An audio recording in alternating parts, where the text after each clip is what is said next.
Hello दर्शक नमस्ते। आज बिहान चाहिँ एक्चुअली म एक बिहानै म कुवेतको समुद्रमा पुगेको छु, मावला सी साइड हैन। धेरै टाढो त छैन, रुमबाट चाहिँ 2 मिनेट हो। तैपनि यसो एक बिहानै यसो माइन्ड फ्रेसमा ल्याउनको लागि गएको अवस्था है। समुद्र धेरै घट्दै गएको छ आजभोलि हैन, धेरै घट्दै गएको छ। हिजो अस्ति त्यो भित्रसम्म पुगेको थियो भने आज बेलुका चाहिँ यत्रो घटेर यत्रो पर पुगेको छ है। र पहिला यो बाटो सबै यो ब्रिजहरू सबै पुर्याएको थियो भने आज चाहिँ सबै खुल्ला छ है। र यहाँ एकजना हाम्रो नेपाली चेलीबेटी यहाँ एक बिहानै घोगी टिप्ने क्रममा घोगी सिला गर्नुभएको छ है। घोगी टिप्ने क्रममा हुनुहुन्छ। देख्नुहुन्छ यिनीहरू दुईजना गर्लफ्रेन्ड बोयफ्रेन्ड यहाँ गफ गरिराखेका छन् है। यहाँ र म चाहिँ गर्लफ्रेन्ड पनि बनाएको छैन है। र कुवेतमा गर्लफ्रेन्ड बनाएर पनि खासै मैले फाइदा चाहिँ देखिनँ है।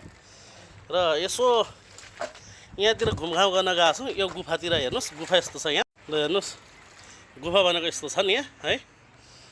पुरै यो समुद्र हो, धेरै उता त जान सकिन्न नि हैन। अब यो धेरै ठुलो फाँट समुद्र छ है।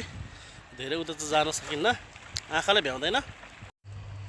र मलाई चाहिँ घुम्नलाई विशेष गरी खासै साथीहरू पनि पर्दैन, चाहिँदैन पनि, धेरै टाढा पनि जाँदिनँ। कुवेत आएको 3 वर्ष भयो। 3 वर्षको खण्डमा म गए पनि समुद्र नगए पनि समुद्र हैन। अनि म खासै अब भन्नुपर्दाखेरि त कुवेतमा कुन मार्केट घुमिस्, कुन मल घुमिस् भने पनि, तर म भन्न चाहिँ सक्दिनँ हैन। त्यसै गरी म घुम्न पनि हिँडेको छुइनँ। म अब किनकि म सोझो मान्छे, म एकहोरो ड्युटी गर्छु। बिहान अब बेलुका ड्युटी जान्छु, बिहान ड्युटीबाट आइपुग्छु रुममा, पुग्दै सुत्छु, बेलुका उठेर ड्युटी जान्छु, त्यही हो हैन। र हाम्रो चाहिँ छुट्टी पनि पाइँदैन। र महिनामा एउटा छुट्टी हुन्छ, त्यो एउटा छुट्टी एक्जिस्ट गर्न पनि अब धेरै समय लाग्छ, टाइम लाग्छ हैन। भनेको जस्तो पाइँदैन छुट्टी, भनेको दिनमा पाइँदैन, आफ्नो मनसायले पाइँदैन छुट्टी, बस्न पाइँदैन, सुत्न पाइँदैन। आफ्नो मनसायले बस्यो भने 8 डिनर फाइन हानिहाल्छ हैन। 8 डिनर भनेपछि मिनिमम नेपाली त्यही हो, 47-48 हुन्छ। त्यही कारणले ड्युटी छोड्न सकिन्न, ज्यान गए जाला ड्युटी छोड्न सकिन्न हैन। कम्पनीले जुन दिन छुट्टी दिन्छ त्यही दिन एक दिनको छुट्टीमा रमाउने हो बस। अनि कुवेतमा गर्लफ्रेन्ड बनाएर पनि के गर्नु यार।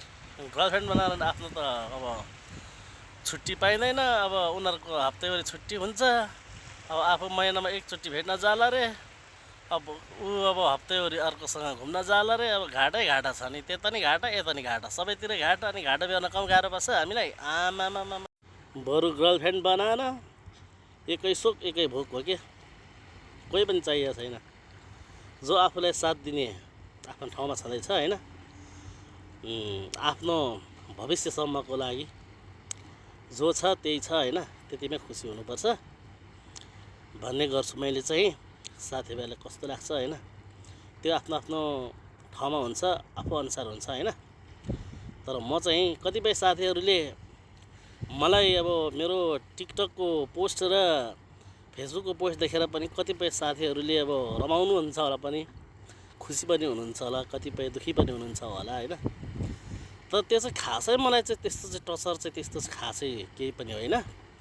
म देश गुनाको भेष र कपाल गुनाको केस भने जस्तै आजभोलिको टिकटक सामाजिक सञ्जालमा यस्तै चलिराखेको छ। यस्तै गीत र यस्तै कथा कहानी, यस्तै सेड भिडियोहरू चलिराखेको छ। मलाई पनि यसो सुन्न मन लाग्छ, सुन्दाखेरि यसो हो मैले पनि बनाउन भन्ने मन लाग्छ कि, सो मैले पनि बनाइदिन्छु हैन।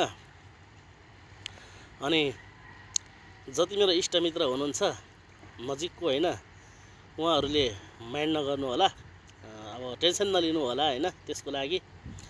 र मैले भिडियो बनाउँछु, टिकटक फेसबुक सबैमा मैले अपलोड गर्छु।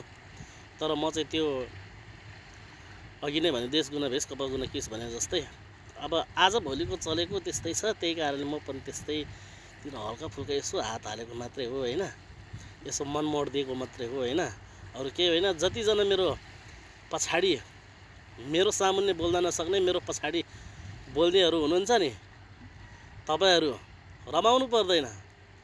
जति रमाउनुहुन्छ रमाउनुहोस्, तपाईँहरू यदि रमाउनुहुन्छ भने रमाउनु। तर त्यो कहिले पनि पक्का हुन सक्दैन त्यो। ओके, भन्नुहुन्छ होला ओहो यो पूर्वेलीको ए विकासको गर्लफ्रेन्डसँग अब बुढीसँग डिभोर्स भएछ, गर्लफ्रेन्डसँग ब्रेकअप भएछ भन्नुहुन्छ होला। तर म गर्लफ्रेन्ड बनाए पो मेरो ब्रेकअप हुन्छ गर्लफ्रेन्डसँग। गर्लफ्रेन्ड बनाउँदिनँ म। अब घरमा बुढी छँदैछ लागे लाग म पनि नलागे घरमा बुढी छँदैछ भने जस्तै हो क्या। मेरो छोरा छोरी छ नि त, अनि 3 भाइ छोरा 1 बहिनी छोरी छ त, अनि मलाई काफी, अरू किन चाहियो। रमाउने ठाउँमा मेरो खुसीले आफ्नै म रमाइराखेको छु, दुनियाँमा रमाइराखेको छु म, यतिकै खुसी छ मलाई होइन। हामी कहिले बिहानै यस्तो समुद्रको चिसो पानीमा गएर यसो मुख धुने गर्छौँ होइन। ल हेर्नुहोस् यो कुवेतको माबला सी साइडको समुद्र। ल हेर्नुहोस् गाइजहरू, हेर्नुहोस्।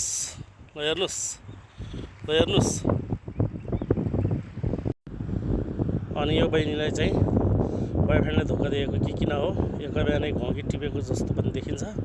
र अहिले चाहिँ मोबाइलतिर ध्यान लाएर एखोरो मोबाइलतिर हेरेर बस्नु भएको छ है। अब म चाहिँ बोलाउँदिनँ, किन बोलाउनु, अब के मोडमा हुनुहुन्छ होइन, म चाहिँ बोलाउन सक्दिनँ उहाँलाई। मैले जुम गरेर लिएको मात्रै हो, अप्ठ्यारो नमान्नु होला। बहिनीले त हजुरले देख्नुभयो पनि, तर म तपाईँलाई चाहिँ मैले एकदम नराम्रो सोचेको छैन है। मैले तपाईँको चरित्र हत्या गर्न खोजेको होइन, मैले चाहिँ यसो भिडियो मात्रै बनाएको अवस्था हो है। र गाइज हो, कस्तो लाग्यो आज बिहानको एकल बिहानको फ्रेस भिडियो होइन। यसो राम्रो लागेमा प्रतिक्रिया दिनु होला, कमेन्ट गर्न र लाइक गर्न चाहिँ नबिर्सिनु होला, र सब्सक्राइब पनि गरिदिनु होला। Thank you very much all of you.